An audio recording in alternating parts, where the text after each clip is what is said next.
వినికిడి లోపం అంటే జీవితాంతం హియరింగ్ ఎయిడ్స్నే వాడాల్సిందేనా? మీ చెవులు తామే మళ్ళీ బాగుపడగలిగితే ఎలా ఉంటుంది? ఇక్కడే ఉండండి. ఎందుకంటే శాస్త్రవేత్తలు ఇప్పుడు చేస్తున్న పని వినికిడి చికిత్సను పూర్తిగా మార్చేయొచ్చు. మనలో చాలామంది వినికిడి లోపం శాశ్వతమనే నమ్ముతాం. ఒక్కసారి పోతే అంతే. కానీ ఆ ఆలోచన త్వరలో మారిపోతే ప్రపంచవ్యాప్తంగా శాస్త్రవేత్తలు వినికిడి లోపానికి జీన్ థెరపీపై పనిచేస్తున్నారు. నిజంగా ఆశ్చర్యపరిచే ఫలితాలతో. సరళంగా చెప్పాలంటే ఇది ఇలా పనిచేస్తుంది. మీ చెవుల్లో చిన్న చిన్న హెయిర్ సెల్స్ ఉంటాయి. ఇవే శబ్దాన్ని మెదడుకు సంకేతాలుగా మార్చుతాయి. జెనెటిక్ సమస్యలు, అనారోగ్యం లేదా వయస్సు కారణంగా ఈ సెల్స్ దెబ్బతింటే వినికిడి తగ్గిపోతుంది.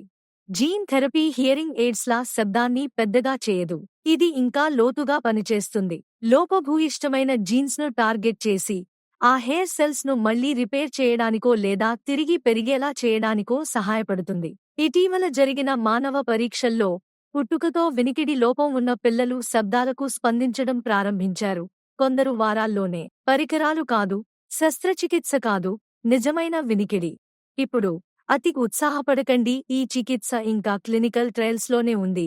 ప్రస్తుతం ఇది కొన్ని ప్రత్యేక జెనెటిక్ సమస్యలు ఉన్న చిన్న పిల్లలకే పరిమితం.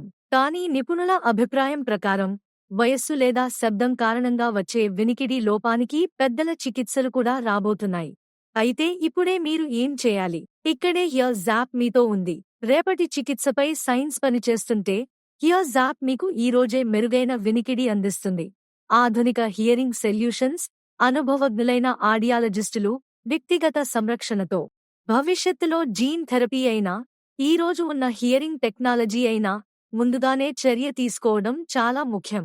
ఆలస్యం చేయకండి. హియర్ జాప్ లో మీ ఉచిత వినికిడి పరీక్ష బుక్ చేసుకోండి మరియు మీ వినికిడి ఆరోగ్యంపై నియంత్రణ తీసుకోండి.